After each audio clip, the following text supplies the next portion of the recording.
that team come to our house with regional planning, public safety, and something else. They walked up the ramp to our front door, stuck a gun, a 9mm, in my wife's face, and told us to get out of the house. Now, when we went out of the house, my wife started having problems with her breathing. I asked to go back in the house. They told me no, I couldn't go back in my own house to get my wife's medication. All because we have pigs, no doubt. It's not because we have drugs or alcohol or anything else. It's because we have pigs. And it's a shame that you can't even go to your front door without being scared to be shot to death. And these law enforcement should be on our side and protecting us and not scaring us to death.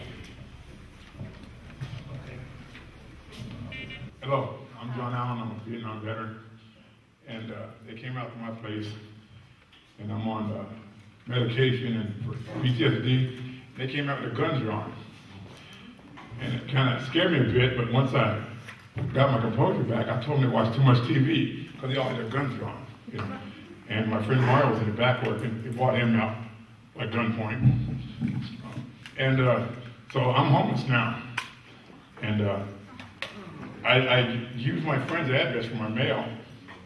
And I guess I had to go back and get the mail, and there was a thing for the, from the county, a bill for $139. For, I think they came out like 5 or 6 times. And the day I was moving all my stuff out, they came out that day, you know, so. And I got all the papers and everything like that, but everything they did was wrong, so. But, you know, I didn't shoot none of them or break no legs, but, you know. What they do is wrong, you know, and they told me that my neighbor complained, and I told them no, because I see them flying over all the time, you know. So, just stay strong. Stay strong, we'll beat them. The worst time was the guy from zoning. He called me sometimes 3 and 4 times a day, harassing the heck out of me. And he said, well, I'm getting phone calls on you solid. And I'm like, I told you who it was, it's my ex, I've got a restraining order.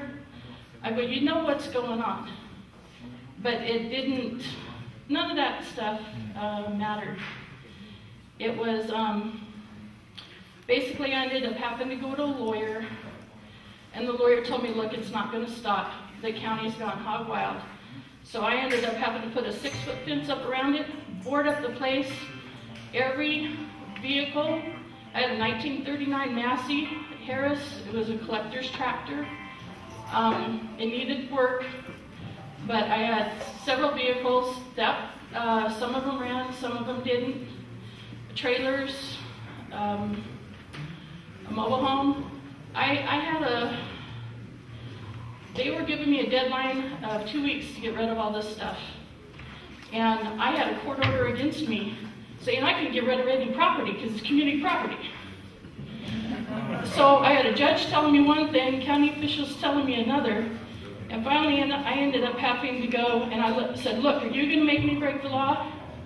With the judge. Finally they held off until the judge made the ruling, and then I had to get everything off there the next day. So in the meantime I ended up, the minute the court order came down, I had to call out a towing service and just give everything away. And we ended up getting rid of all the kids' fair pigs and just had to board up the place and leave it alone. Then I started getting hit. I was robbed blind. All the building materials we had out there, everything we had on the ranch, all the, it was because nobody could be on the property, so people were just stealing everything. And it's a nightmare dealing with these people.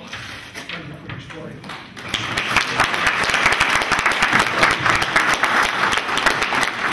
I think you have a taste now of what's been going on. And we hope from this point on that you will support our efforts and the efforts of the community